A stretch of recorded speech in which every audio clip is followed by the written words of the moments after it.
What's going on, everyone? So in this quick video, I'm going to go over the factory steering wheel and the Kenstyle steering wheel, which I'm actually going to return. I'll explain why. Not that it's a bad wheel, but I'm looking to go a different route, and I'll explain why in this video. Now, the factory wheel was always something I wanted to upgrade. I'm coming from a Golf R, which had a nice D-bottom flat wheel. It just felt a little more aggressive. This has more of like a shiny feel to it, very round, not a lot of form to it, and I was never the biggest fan of it.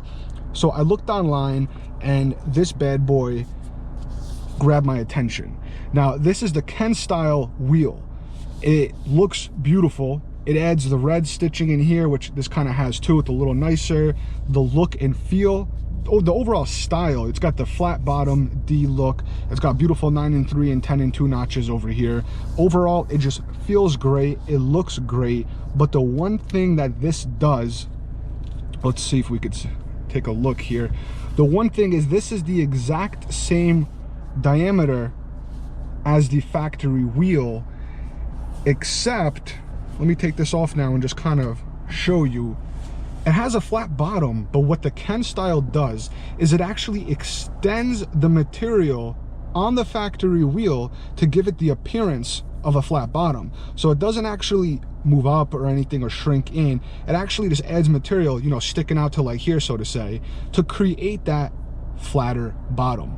Now, I'm not the tallest person. No, you know, I'm kind of average. I'm like 5'10", and I have a habit sometimes when I'm driving, I'll keep my leg like this instead of using, like, you know, the dead pedal down there. It's just a habit. Sometimes I'll do this, and when I'm doing that and I turn, my hand sometimes will rub against my leg. Not the biggest fan of that, obviously. It's not the biggest deal because most people probably won't drive like that. I don't know. The wheel itself is not the worst as far as the diameter goes, but I think I'm going to benefit from something a little bit smaller. Now, Guardian Designs is another company. They cost a little more, but I think it's going to be worth it, especially for me. I think the smaller wheel is going to feel a little bit nicer. This diameter is 365 millimeters, and the Guardian Designs is just a hair smaller at 355, basically 10 smaller. Not the biggest difference, but I think it's going to be just enough where you're not really interfering with anything. It's not tremendously small, but it's going to feel a little bit nicer for me. You know, I won't get this anymore. And it has the flat bottom D, but unlike the Kenstyle, which incorporates it by extending material, the Guardian Designs actually shrinks it a little bit. Now, furthermore, the Guardian Designs, it does cost a little more, but they are much more custom. You can pick your leather on the sides, on the top. You could do perforations, you could do Alcantara, you could do red, yellow, all the colors, you know what I mean? So if you want something a little more customizable as far as size and as far as the color aspect goes, stitching, you could do everything custom, where the Kenstyle just comes in this look that you're seeing right here, which honestly, I love it. You know what I'm saying? I like this look. That's why I bought it. The overall feel and material definitely has a better grip and just a better overall feel to it, to me, than the factory one. So I love this as far as the look, the value for the price. These go for about $430 to $450, you know, depending on where you get them and when you could find them. I grabbed mine on Amazon.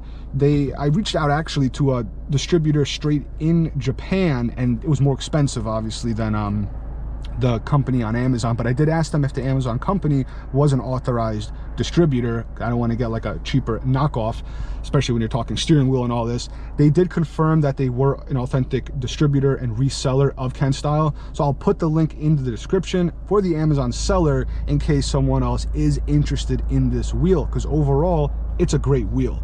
It looks great, it feels great. I love the notches and the grooves in it. It just overall, I like I said, I like the flat bottom D, but I really didn't like how it extended. It's not by much. It's really not by much, and you're probably not going to notice the biggest difference. If you're someone who does not want a smaller diameter wheel and doesn't care to go fully customizable as far as colors, stitching, this and that, I highly recommend the Kenstyle wheel. It's a great wheel. It looks great. It feels great. It's got the red stitching with a little bit, it looks like silver in there. It looks great in the car. And just in case you don't know as well, these types of wheels, the Kenstyle and the Guardian Designs, they all use the factory components. So you get the wheel like this, and then either yourself or you bring it somewhere if you don't want to do it yourself. They take out these components, all the electrical, airbag, and it all fits into here.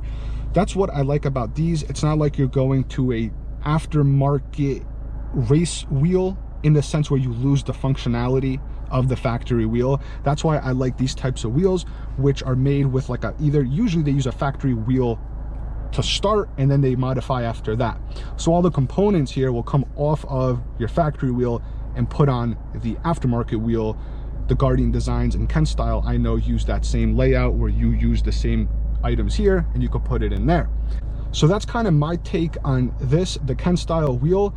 So by no means is the Kenstyle a bad wheel. It's actually a great wheel, but I'm looking to get something a little bit smaller. And then going over to Guardian Designs, you have the customizability to like do different leathers and colors. We have the nice red tack in the Abarth.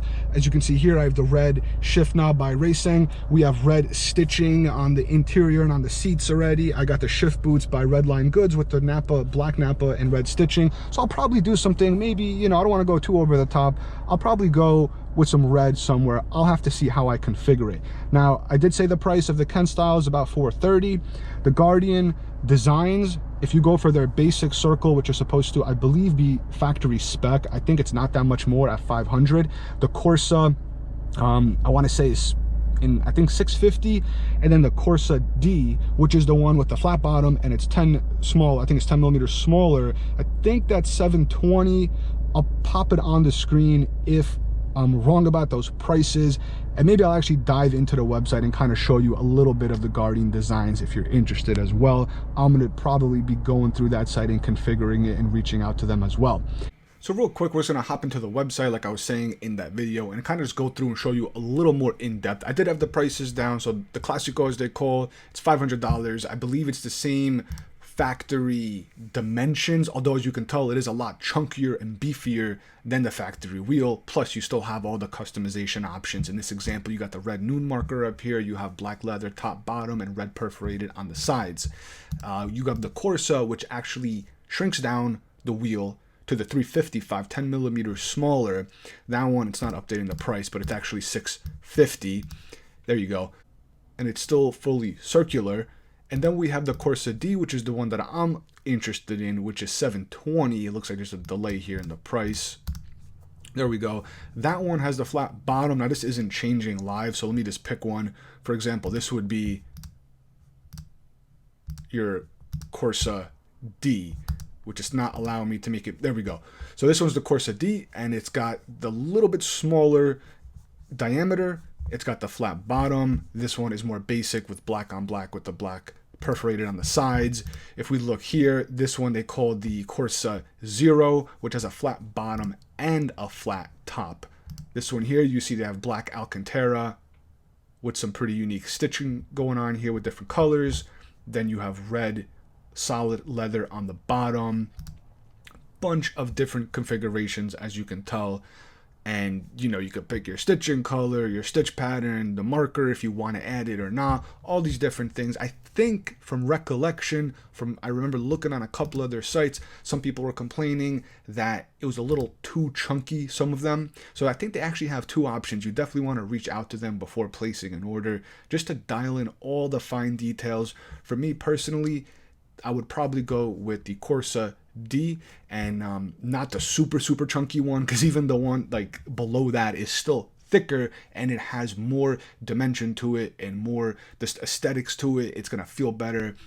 The ergonomics basically are gonna be better than the factory one. So I'm gonna go with something similar to this. I'll reach out to them. So definitely check them out if you're interested in something a little more customizable. It's guardiandesigns.eu is the website. If you just Google it, if you want to see more information, you could put on Google Guardian Designs and then like Miata. You're going to see a lot of different threads on different forums where people have posted pictures and all the work that they've done. They do tremendous work from what I've seen. I'm probably going to try them out. But like I said, the Kenstyle is a great wheel if you're not looking to go smaller at all. I obviously don't have long-term experience with it, considering I just showed you guys like more or less an unboxing and a little review of it, and I'm going to be returning it. But overall, it does look like a high-quality product. It does look great. Like I said, I'll have the link below for anyone who does want to get it from Amazon so they can get it quick without waiting weeks from getting it from a company, because a lot of companies do drop ship straight from Japan, it could take 2, 3, 4 weeks. Getting it from Amazon, the seller I got it from, it was Amazon Prime. They had it in stock. I got it in 2 days. It was great. It was cheap. I'll have that link below if anyone's interested. Let's hop back over to the in-car video. So if you're curious, this is the Racing shift knob. It's the Stratos, done in a translucent red finish with the black Napa. I actually have another video on this, which I will link above over here somewhere. And it's a great knob. It's a weighted knob. I have another one as well that I got with it. I think it adds to the red interior touch that's already going on in the 124 Abarth. I had a little bit of issue with the shift boot staying up. They have a shift boot retainer, which doesn't actually work on the 124 Abarth. So I kind of shoved it up in there for now. The boots are from Redline Racing, which are amazing. I've used Redline Goods. I've used Redline Goods for over 10 years across a ton of my cars. I always get them. I think it adds a nice style to the interior, adds a little bit of flair. There's the knob adds to your driving experience, and the shift boots with the knob, the wheel, it's all going to add between amplifying the interior look, personalizing it to your own, and also the overall feel of driving. The wheel and the knob are literally the two things you are holding and using at all times. So that's why I like upgrading these things and really making it your own, and also increasing the overall look and feel of it. So that's going to conclude this video on the Kenstyle wheel and the Guardian designs, which I may be going into the future getting that. I hope you guys got a little bit of a value out of this if you're looking into getting this. And just so you know, this is going to be the same thing for the ND Miata. This steering wheel here fits the Mazda Miata. I know for a fact the ND, because it's the same exact interior. As most people know, the 124 Abarth or 124 Spider and the Mazda Miata, the ND generation, they share the same interior layout to a degree. Maybe the knob, the tack is a little different and stuff like that, but the shift console layout's the same, the wheel, all that stuff, it's going to be interchangeable. So everything you hear in this video could also be translated over to the ND Miata as far as the steering wheel goes. Also the shift boots. So that's it. Don't forget to comment, like, subscribe. I'm going to have more content on both this car and other cars into the future. We have a nice series on the channel where I mic up some cars. I'll link that as well here for you guys. You definitely don't want to miss out on that.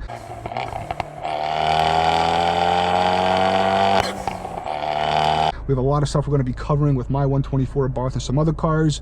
So looking forward to having you on board. Subscribe, let me know what you think, and I'll catch you guys in the next one.